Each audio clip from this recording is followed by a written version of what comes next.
Christmas Day, a day special to Christian faithfuls all over the world. It is characterized by celebration and usually filled with jubilation. But the celebration day turned to a gloomy one for all those who were within the St. Theresa Catholic Church on the 25th of December 2011. It was the day when a bomb planted by the dreaded Boko Haram sect went off in the church, killing over 43 people, including children.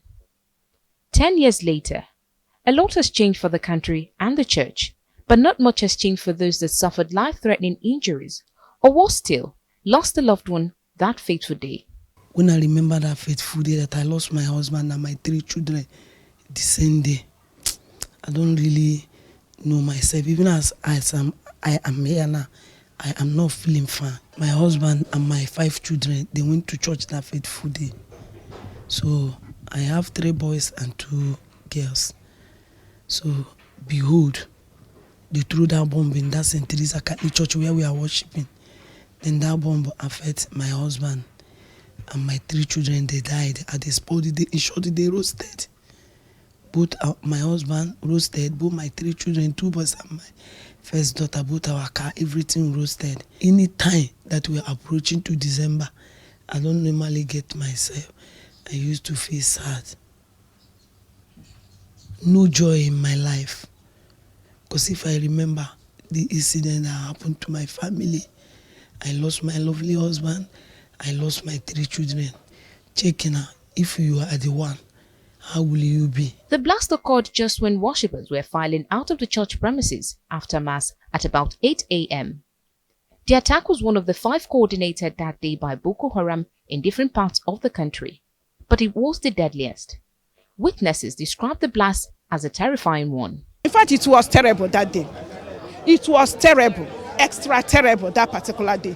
In my life, I didn't believe that we would come here to worship again. And once I remembered what happened, my head tie was burnt that particular day to show you what God did for me. My head tie got burnt. The bag my daughter was carrying, in fact, the fire tore it in cross shape. You understand me? The 200 naira somebody gave to her was lost. The mouth that she was holding got lost. But lo and behold, we are alive up to this moment. On the day of Christmas is the joy to the world, but ours that day was like sorrow. But we know that these things happen so that the name of God will be glorified. The thing happened as a shock to everybody, but by the grace of God, we were able to overcome it. Although broken by the incident, the Christian faithful say the incident had further strengthened their faith and trust in God. After the incident, all of us gathered and said, no, this cannot stop us. Even Jesus Christ himself is our example to follow. Because if it were like the persecution he passed through, if he knows as God that surely he will pass through this persecution, but that doesn't weigh him down.